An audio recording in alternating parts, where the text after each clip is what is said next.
साथ बने हुए हैं आरक्षण पर एक नया विवाद, और वो विवाद इसलिए क्योंकि मोहन भागवत जी ने एक सवाल के जवाब में ये कहा कि हाँ, नए सिरे से समिति बननी चाहिए, ये तय होना चाहिए समयबद्ध तरीके से कि किसको आरक्षण मिले किसको नहीं मिले। तो क्या ये सवाल हम आपसे पूछ रहे हैं, नए सिरे से देश में आरक्षण पर सोचने की जरूरत है? सभी खास मेहमान हमारे साथ बने हुए हैं। मनोज झा अब आप हमारे साथ जुड़ गए हैं आरजेडी की तरफ से। मैं हार्दिक पटेल लेकिन एक बार आपके पास आना चाहती हूँ, आपसे शुरू करना चाहती हूँ। ब्रेक में चंद्रभान जी पूछना चाह रहे थे कि कुछ पूछना चाह रहे थे, आप उनसे सीधा सवाल पूछे। चंद्रभान जी, आरक्षण एम्प्लॉयमेंट एक्सचेंज नहीं है कि बेरोजगार हो गया कोई तो उसको नौकरी मिले। अगर पाटीदार समाज को पढ़ने लिखने से रोका गया है, टेम्पल में जाने से रोका गया है, उनको अछूतों की तरह से व्यवहार किया गया है, अत्याचार किया गया है जाति समाज से, तब तो आपकी डिमांड जायज है। जवाब दीजिए हार्दिक पटेल। महत्वपूर्ण बात यह है कि जिस प्रकार पिछले 10 सालों के अंदर पटेल समाज के किसान ने आत्महत्या की है, पिछले 10 साल के अंदर जो गुजरात गवर्नमेंट के अंदर जो जॉब नहीं मिल रही पटेल समाज युवाओं को, जो आत्महत्या करते युवा, उसके लिए हमारी ये सर जी लड़ाई है। हमारी लड़ाई जाति पर नहीं है। हार्दिक पटेल, आप सवाल नहीं समझे।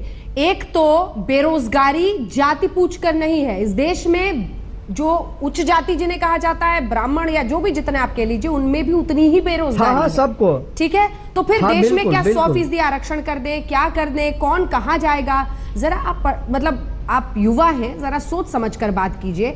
मैं सीधा आप पर आरोप लगा रही हूं, और वो आरोप ये है कि आप भावनाओं को आरक्षण के नाम पर बेरोजगारी के मुद्दे को उछाल रहे हैं, लोगों को भड़का रहे हैं। आप अपना राजनीतिक उल्लू सीधा करना चाहते हैं, और आप ये नहीं समझ पा रहे हैं हार्दिक पटेल कि भावनाओं के साथ, एक सेकेंड सर, भावनाओं के साथ आप खिलवाड़ कर रहे हैं। हिंदुस्तान जैसे देश में जहां आज भी आदिवासी ऐसे हैं गांव में जिनको कोई भी सुविधा नहीं है, पटेल समाज उनसे कहीं ज्यादा आगे है, और पढ़ाई लिखाई से, स्कूल जाने से, प्रतिस्पर्धा से, कंपटीशन से किसने रोका है किसी को इस देश में? सर मैडम जी, हम यहाँ पर कोई राजनीति करने के लिए आरक्षण आंदोलन नहीं चला रहे। गुजरात के अंदर हमारे 9 बच्चों की हत्या कर दी गई है। अगर हमें ऐसी राजनीति चाहती तो हम ये आंदोलन नहीं चलाते। यहाँ पर हमारे हक की लड़ाई लड़ रहे हैं हम। जिस प्रकार नुकसान हुआ है पिछले 10 साल के अंदर, यहाँ आप आएंगे तो आपको पता चलेगा। हार्दिक जी, आपने आरक्षण पर रविशंकर प्रसाद बीजेपी की तरफ से, हाँ जल्दी से। जब मैं अपने गांव आजमगढ़ जाता हूं, तो जो मेरे साथ अपर कास्ट के युवक पढ़ते थे, उनके सारे बच्चे ठाकुर हैं, ब्राह्मण हैं, भूमिहार हैं, बेरोजगार घूम रहे हैं। आरक्षण के बाद जो गरीब या पिछड़े इस लाभ से वंचित हैं, उनको लाभ कैसा मिले, इसके बारे में चर्चा हो सकती है और होनी चाहिए। लेकिन आरक्षण नीति पर किसी भी प्रकार के पुनर्विचार का हम समर्थन नहीं करते, न ही बीजेपी की ऐसी धारणा है। यह हम बहुत स्पष्ट करना चाहेंगे। The BJP right from the Jansangh days has been a very active proponent of reservation for the Dalits, scheduled caste, scheduled tribes, the backwards and extremely backwards. वही हुआ संबित पात्रा जी जिसकी आशंका जाहिर की जा रही थी। राजनीतिक आत्महत्या साबित हो सकता है आरक्षण के खिलाफ बिहार चुनावों के पहले बोलना, इसीलिए बीजेपी बिल्कुल पीछे हट गई।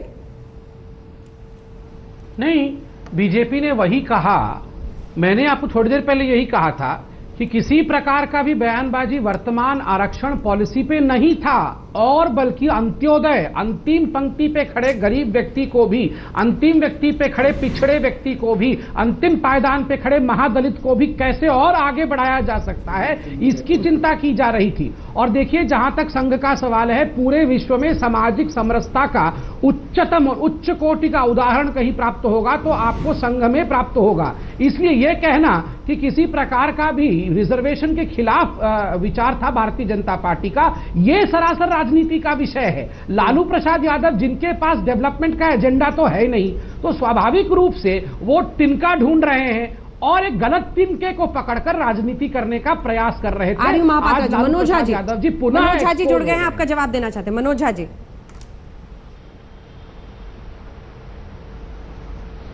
मैं सर्वप्रथम तो ये कहूं कि जो भी संबित जी कह रहे हैं, इवन रविशंकर जी ने जो कहा, वो संभवतः संविधान सभा की बैठकों और उनके वॉल्यूम 2 और वॉल्यूम 3 उसको पढ़ लें तो ये समझ में बिल्कुल आ जाएगा कि आखिरी आरक्षण क्या चीज थी। अंबेडकर साहब ने एक बात साफ तौर पे कही थी 1950 में संविधान की प्रस्तावना के वक्त में जब स्वीकार हुई तो कहा कि हम राजनीतिक रूप से बराबर हो गए, लेकिन सामाजिक और आर्थिक गैर बराबरी अगर दूर नहीं हुई तो राजनीतिक ढांचा उड़ा दिया जाएगा उन उत्पीड़ित समूहों द्वारा। तो एक धरातल जहां समान नहीं था तो उस आधार पर आरक्षण की व्यवस्था का जन्म हुआ था और इसलिए 15 आर्टिकल में क्लॉज 4 और 16 में क्लॉज 4 जुड़ा। ये पहली चीज है। दूसरी चीज, आरक्षण को कोई गरीबी उन्मूलन कार्यक्रम ना समझे, ये गुजारिश मेरी हार्दिक पटेल जी से भी है और तमाम उन लोगों से है जो कहते हैं कि आर्थिक पहलू जोड़ लो। तीसरी चीज, एक टिप्पणी छोटी करता हूं अंजना जी, बचपन से कहानियां पढ़ते आए, एक निर्धन ब्राह्मण था, कभी हमने सुना कि एक निर्धन दलित था? क्योंकि दलित का निर्धन होना वो तो टेकन फॉर ग्रांटेड है, ब्राह्मण का निर्धन होना वो एक एक्सेप्शन है। ऐसे समाज में जहां असमानता के लक्षण दिनों दिन नव उदारवाद में और बढ़ रहे हैं, आवश्यकता इस बात की है कि निजी क्षेत्रों को भी आप आरक्षण के दायरे में लाइए, क्योंकि वो स्टेट के रिसोर्सेज का इस्तेमाल करते हैं, तब आपका समाज जाकर के समता मूलक समाज होगा।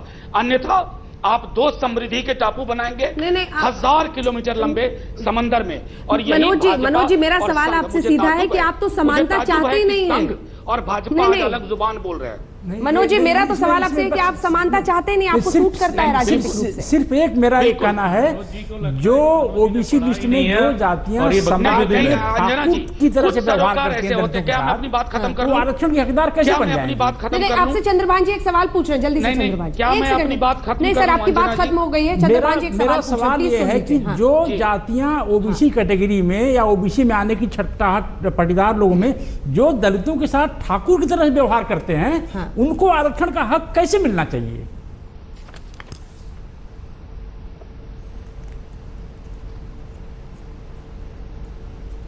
हेलो मनोज झा जी। हेलो, ये सवाल के तो इसके विपक्ष में हम भी खड़े हैं। हमारा सिर्फ मानना है कि जो डोमिनेंट कास्ट का पैराडाइम है आप उसकी पड़ताल करो, जातिगत सर्वेक्षण सामने लाओ। नहीं, लेकिन ये जो लालू जी, एक सेकंड सर, ये जो लालू जी चुनौती दे रहे हैं, एक सेकंड, ये जो लालू जी चुनौती दे रहे हैं और कहते हैं हम और बढ़ाएंगे रिजर्वेशन को, माई का दूध पिया है तो ये करो वो करके दिखाओ, ये तो सब बिहार चुनाव के लिए ना, आपके लिए तो नौकरी, शिक्षा सिर्फ वोट है। क्योंकि अगर आप वाकई समानता चाहते तो उसके लिए ठोस कदम उठाए गए होते। इतने दशकों से अब आरक्षण है, क्या भागीदारी बढ़ गई है मनोज जी? और अगर बढ़ गई है तो उसके लिए एक स्टडी होने में, एक समिति बनने में आप लोगों को क्या आपत्ति है? अंजना जी, हाँ, देखिए, स्टडी और समिति से कोई हमारा विरोध नहीं है, हम चाहेंगे, क्योंकि उससे आपको और भी कई सच्चाई आपके सामने उजागर होगी। लेकिन जब आप ये बात कहते हैं सिर्फ राजनीति के लिए, तो मैं पूरी प्रतिबद्धता के साथ कहता हूं, चुनाव जीते जाएं या हारे जाएं, ये प्रतिबद्धता कभी खत्म नहीं होगी। क्योंकि देखिए, आप अगर एक बेहतर मुल्क बनाना चाहते हैं तो असमानता के व्याकरण पे अब हाहाकार मच जाएगा, क्योंकि अब सार्वजनिक क्षेत्र में नौकरियां नहीं है। मैं आपको कहता हूं अंजना जी, अपने मीडिया का विश्लेषण कीजिए, कितने प्रतिशत लोग वंचित समूहों से आ रहे हैं? क्या यह उचित नहीं है कि उनका भी डेमोक्रेटाइजेशन होना चाहिए? क्या वहां भी डिपेंडिंग ऑफ डेमोक्रेसी आवश्यक नहीं है? नहीं, हम तो सिर्फ इस पर तो आपकी और हमारी राय अलग हो सकती है। इस पर आपकी हमारी राय अलग से हो सकती है मनोज जी, क्योंकि हम मानते हैं कि काबिलियत बहुत महत्वपूर्ण है। अगर हाँ, देश में कोई आदिवासी ऐसा समूह है जिसको शिक्षा नहीं मिल पा रही है, जहां स्कूल नहीं है, तो वहां पर जरूरत है ये सब करने की। लेकिन एक बार स्कूल में पहुंच रहा है बच्चा, उसके बाद हर बच्चे को ये हक होना चाहिए कि वो अपने, एक सेकेंड, मेहनत से, संसाधन पे, मेहनत और काबिलियत से आगे संसाधन पे वो काबिलियत तय करती है। बिल्कुल, मिथ जो है, मेरिट एक मिथ है, मेरिट एक मिथ है। अच्छा, मेरिट एक मिथ है, मेरिट एक मिथ है। आज आप ये कह रहे हैं मनोज झा जी कि मेरिट एक मिथ है, काबिलियत सिर्फ एक कल्पना है। संसाधन, क्या बात कर रहे हैं? बिल्कुल, बराबर संसाधन में तो कम से कम कंपटीशन इंपॉर्टेंट है। बराबर संसाधन में तो शिक्षा, मनोज झा जी, मेरिट एक लिस्ट है तो यहाँ आप पर मेरिट कॉमन लिस्ट का मामला ही आप नहीं कॉमन होता। स्कूल सिस्टम खाली करिए, मनोज जी बात करते हो। पूछना सब कुछ चाहता साफ हो हूं। जाएगा। मैं मनोज जी से एक सवाल पूछना ठीक चाहता है, हूं। जल्दी से पूछिए, फिर महापात्रा जी आपके पास, हार्दिक आपके पास आ रहे हो। देखिए मनोज जी वैचारिक रूप से तो मैं बिल्कुल सहमत हूं कि सामाजिक समरसता होनी चाहिए और हर किसी को एक टैलेंट के लिए उसको रिसोर्स मिलना चाहिए, मगर आप उस पार्टी के प्रवक्ता है सर जहां सारे रिसोर्स एक परिवार लेके बैठ जाती है। आप देखिए चारावाद से समाजवाद तक का सफर, आप बातें तो समाजवाद की करते हैं मगर जब जमीन पे उतरते हैं वहां चारावाद नजर आता है। 900 करोड़ का जो घपला हुआ था, अगर वो घपला नहीं होता तो आप बताइए कितने वंचित शोषित समाज के लोगों का भला होता। प्रश्न वो तो प्रश्न महत्वपूर्ण लंबा है, हो यही गया, तो राजनीति हो प्रश्न जाती है। लंबा हो गया, मुझे जवाब देने दीजिए। प्रश्न लंबा हो गया, आपने अगर सवाल पूछा तो क्या मैं जवाब दूं या एक तरफा सवाल पूछ करके आप एकदम चाह रहे हैं कि जवाब दीजिए सर, जवाब दीजिए। इमरजेंसी लाइक सिचुएशन हो कि जवाब- कोई कुछ बोले ही ना, सिर्फ जवाब। आप लोग बोले। जवाब दीजिए सर। मैं सिर्फ इतना कहना चाहता हूं कि हुजूर, ये परिवार तो चुनाव में जाता है, चुनाव लड़ता है। आप तो वैसे परिवार के नियंत्रण में है जो चुनाव तय करता है, चुनाव लड़ता नहीं, और उसके सामने आपके पूरी मंत्रिमंडल आपका कोर्निश करता है और नेशनल सिक्योरिटी पर भी जाके ब्रीफ करता है। साहब, दो परिवार में मुल्क को चुनने दीजिए, किस परिवार के साथ है? वो परिवार समाजवाद से दूर भागता है, आपका वाला परिवार, क्योंकि वो पूंजी की गिरफ्त में है और पूंजी की गिरफ्त में इस पूरे मुल्क को ले जाना चाहता है और वो हम होने नहीं देंगे। एक निजी परिवार की जागीर हमारे पार्टी वाले बन जाए परिवार उसमें को आपको कोई समझने दिक्कत के लिए नहीं पहले है? अपने उस छोटे से परिवार से बाहर निकलना अंजना पड़ेगा। जी, मैं यहाँ पे उसकी आना परिधि चाहूंगा। बहुत छोटी है, महत्तम बात बड़े यहाँ सोच के पर लिए उसमें महत्तम बात स्थान नहीं आरक्षण के है। मुद्दों पर चलाई जानी चाहिए। अब राजनीतिक मुद्दे पर चले गए सर जी। सही बात है, राजनीतिक मुद्दे पर चले गए तो हार्दिक लौटते हैं, उसके बाद फौरन में महापात्रा जी आपके पास आऊंगी। अंजना जी, एक मैं यहाँ पे आना सेकंड, एक चाहूंगा। सेकंड सर, एक सेकंड, बस एक सेकंड, तुरंत आ रही हूँ। हार्दिक पटेल जी, एक ईमानदार सा जवाब दीजिएगा। आपको नहीं लगता है कि आप जो आरक्षण के मुद्दे को भड़काकर हासिल करना चाह रहे हैं, आप भी जानते हैं कि ये मुमकिन नहीं है, ये मुमकिन नहीं है, क्योंकि इस देश में सर्वोच्च न्यायालय ने कह दिया है का, तो क्या आप ये कह रहे हैं कि यादवों को हटाकर ओबीसी में कहीं जगह बना दी जाए? चाहते क्या हैं आप, जरा दो लाइन में अगर समझाइए। नहीं, महत्तम बात यह कि हमने किसी को हटा के ओबीसी में जगह की बात ही नहीं कही। 50% से तो ज्यादा नहीं हो सकता ना रिजर्वेशन, तो फिर सेंसिबल बात कीजिए ना, 50% से ज्यादा तो हो नहीं सकता। क्या सुप्रीम कोर्ट ने कहा है। एग्जैक्टली हम हाँ। हाँ तो आप कहाँ एग्जैक्टली फिट होते हैं? जो जिस प्रकार मुद्दा एग्जैक्टली जो मुद्दा है वो गलत लोगों पर पहुंच गया है। हम 27% ओबीसी है जो गुजरात में, उसके अंदर मांग कर रहे हैं। हम अलग से कोई प्रतिशत नहीं मांग रहे मैडम जी। ठीक है, ओबीसी और में आपको महत्तम शामिल बात किया है। ठीक है, ठीक है, एक बात आपने क्लियर किया। अब ये Exactly, बताइए कि आप पटेलों को अमेरिका में भी इकट्ठा कर रहे हैं, क्या है आपका क्या मिशन है? प्रधानमंत्री नरेंद्र मोदी यूएस जाने वाले हैं, क्या नहीं, मिशन है आपका? एग्जैक्टली मैडम जी, हम वहां पर किसी का विरोध इसलिए नहीं कर, हम विरोध नहीं कर रहे। जो हक है उसकी मांग इसलिए है कि गुजरात में हाँ। पुलिस ने 9 बच्चों की हत्या कर दी गई है और इसकी जिम्मेदारी आज तक कोई नहीं लेता। ना गुजरात गवर्नमेंट ले रही है, ना पुलिस कह रही है कि हमने गवर्नमेंट ने ऑर्डर दिया। गवर्नमेंट बोल रही है हमने किसी को ऑर्डर नहीं दिया। शूट एंड साइड कर देते हैं, लाठीचार्ज कर हार्दिक देते जी, हैं और कोई इसकी हार्दिक जी, जिम्मेदारी। मेरा और एक इसी छोटा सा सवाल है कि जिन गुजरात बच्चों की हत्या कर दी में गई है एजुकेशन उनके विरोध में वहां पर अंग्रेजी में अमेरिका होनी चाहिए विरोध या हो रहा है। गुजराती मीडियम में होनी चाहिए? क्या आपने कभी पटेलों के लिए अंग्रेजी मीडियम में एजुकेशन की डिमांड किया है? क्या हम दलितों के लिए करते हैं पूरे देश में? सर थोड़ा आपकी आवाज नहीं आ रही चंद्रभान जी। कह रहे हैं कि आपको गुजराती ही सिखाना है या आप चाहते हैं कि पटेलों को भी अंग्रेजी शिक्षा दी जाए गुजरात में? ये आपका सवाल है। इन दोनों में से प्रेफरेंस किधर होगा? क्या ये कैसा सवाल है? ये तो कैसा सवाल है?